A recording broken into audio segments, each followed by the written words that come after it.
I thought I was going to be a scientist even when I was in elementary school. It's not that I really knew what science was, but I knew that I liked the stuff of science. When I was a kid, I had next door neighbors who had a cabin in the Allegheny Mountains.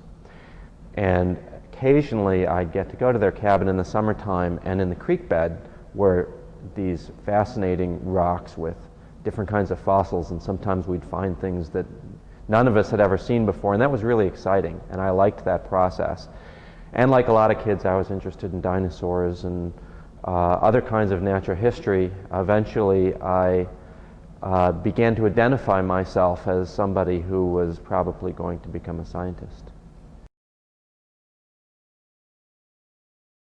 I think it happened late in elementary school. I had a teacher in 6th grade who gave us an entire year to do a science project. And I decided that I would do mine on the history of life. So I spent the entire year collecting as many books and so on as I could, and basically writing up a tome, a small book about the history of life and all different kinds of fossils, not just dinosaurs, but other sorts of vertebrates and invertebrate fossils. And by the time I finished the thing, I began to think of myself, I guess, as a paleontologist. I don't know if you asked me at that time if I would have said, well, I'm going to become a paleontologist, but it became kind of my default in terms of how I thought of myself and what my interests were. And when other projects arose in school, sometimes I would go back and pick up another part of that theme.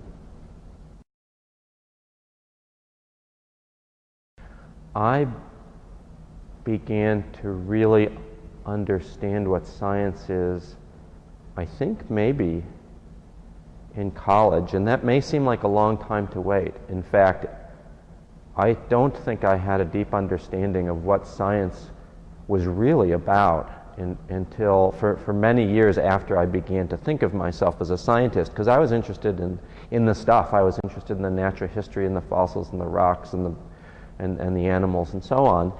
And sometimes when you describe science as this process of coming up with and testing ideas, that sounds kind of abstract, and it may not sound very attractive. And it's important to recognize that scientists do often start with simply a love of nature and a curiosity about it. So being interested in the stuff of science and participating in the scientific process are slightly different things, but it's best when they go hand in hand. And doing science is very rewarding, not just because of the analytical piece of the figuring things out, but also because of the aesthetics of working with materials. And so I think it's not uncommon for young scientists to start with just a love of nature. And along the way, you begin to understand that there are these really interesting questions that no one really knows the answer to. And it's a long process of education and eventually discussion and debate and so on, learning what is it exactly that's not known, what is a scientific question that everybody really wants to know the answer to, and what might you be able to do about that.